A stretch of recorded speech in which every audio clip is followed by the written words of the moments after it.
Avant cela, en plateau, j'accueille nos invités. Daniel Haïk, notre analyste politique, et Guy Poran. Bonsoir, vous êtes l'un des leaders du mouvement Frères d'Armes, ce mouvement de réservistes qui appelle à protester contre la réforme judiciaire. J'ai tourné vers vous d'abord, Guy Poran, peut-être votre réaction après, peut-être 2 heures après l'adoption de cette loi à la Knesset. Bonsoir Christopher.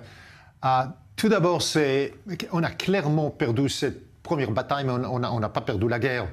C'est-à-dire, quelle est la première étape? Mais qui est-ce qui a gagné cette bataille? Tout le monde sait que la majorité, tous les sondages montrent que autour de moitié des voteurs de Likoud sont contre cette loi. Alors, qui est-ce qui a gagné? Ce qui a gagné, ce sont des religieux, les deux types de religieux, des orthodoxes, qui veulent casser la Cour suprême pour leur raison de continuer de ne pas aller à l'armée, et de l'autre côté, des religieux comme Smotrich et Ben-Gvir, qui ne veulent pas avoir la Cour suprême puissante pour tout ce qu'ils veulent faire dans le territoire occupé. Mais la majorité du peuple, ça, tous les sondages montrent aujourd'hui, sont contre ces lois. Alors qu'est-ce qui vous laisse penser qu'après 28 semaines de mobilisation, il est encore possible, en se mobilisant ce soir, en se mobilisant des prochains jours, de changer les choses? Ça fait 28 semaines que chaque samedi soir, il y a des centaines de milliers de personnes parfois dans la rue. Qu'est-ce qui peut changer si ça n'a rien changé? Oui, bon, pour cette loi spécifique qui est passée aujourd'hui, je ne crois pas que c'est possible à changer, même si dans la Cour suprême, il n'y a pas de possibilité, à mon avis, raisonnable qu'ils vont annuler cette loi. Mais qu'est-ce qui va changer? C'est que le pays, comme on voit depuis 28 mois, il y a plus et plus de parties de la société qui sont des partis influence, c'est toutes les high-tech, c'est toutes les unités d'élite de l'armée, c'est toutes les, maintenant, des médecins.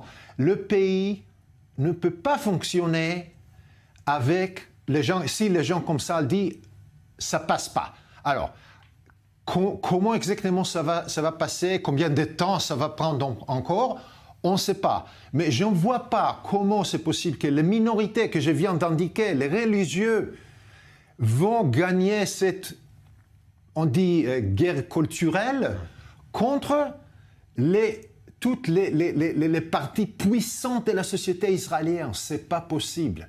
Alors Daniel, j'aimerais qu'on s'attarde sur un point. Il y a une sorte de débat autour de la sémantique. Est-ce que cette clause de raisonnabilité est supprimée ou limitée?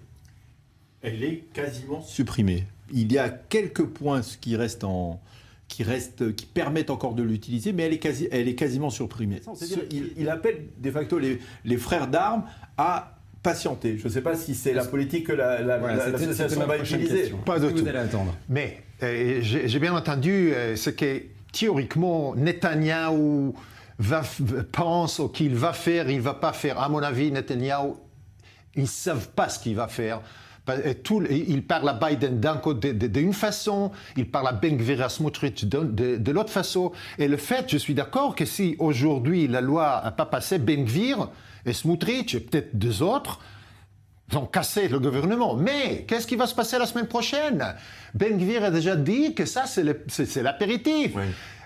Toutes les autres lois, vous pensez vraiment que Levin et Smotrich et Rothman vont être satisfaits par cette petite première tranche de salami? Jamais. Alors, peut-être il a sauvé des gouvernements pour 1 semaine ou 2, mais qu'est-ce qui va se passer après? D'abord, la Knesset est en vacances pendant plusieurs semaines, pendant plusieurs mois. On peut utiliser cette période. Ça, c'est vrai. C'est ce que Netanyahou a dit. On peut utiliser cette période pour négocier. Est-ce qu'il trouvera un interlocuteur maintenant? Reste à voir. Reste à savoir. Absolument, je suis d'accord. Qu'est-ce qui dit que les négociations vont marcher, puisqu'il y a donc 7 semaines de vacances de pouvoir, quelque chose comme ça, un peu plus. Mais son base ne va pas être satisfait. J'ai interviewé Yair Lapid moi-même il y a 2 jours en face de 300 anciens pilotes de mon groupe, et il a dit que c'est pas du tout vrai qu'ils ont été très près d'avoir un accord sur cette irrecevabilité.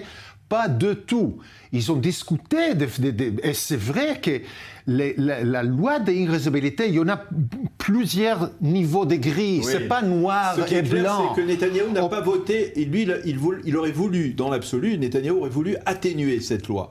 Mais sous la pression de Levin, avec lequel il est très proche, visiblement, eh bien, on est allé dans une version maximaliste de la loi. Mais ça n'empêche pas qu'au bout du compte, peut-être Netanyahou peut ouvrir maintenant le dialogue. La grande question, à mon avis, c'est qu'est-ce qui va, pendant cette vacance de Knesset, qu'est-ce qui va se passer avec les manifestations? Ça veut dire, on proteste contre quelque chose qu'ils vont peut-être faire après, ou est-ce qu'on continue de manifester sur ce qu'ils ont déjà passé? La Cour suprême peut statuer et calmer les esprits ou les attiser. Absolument, je suis d'accord. Voilà.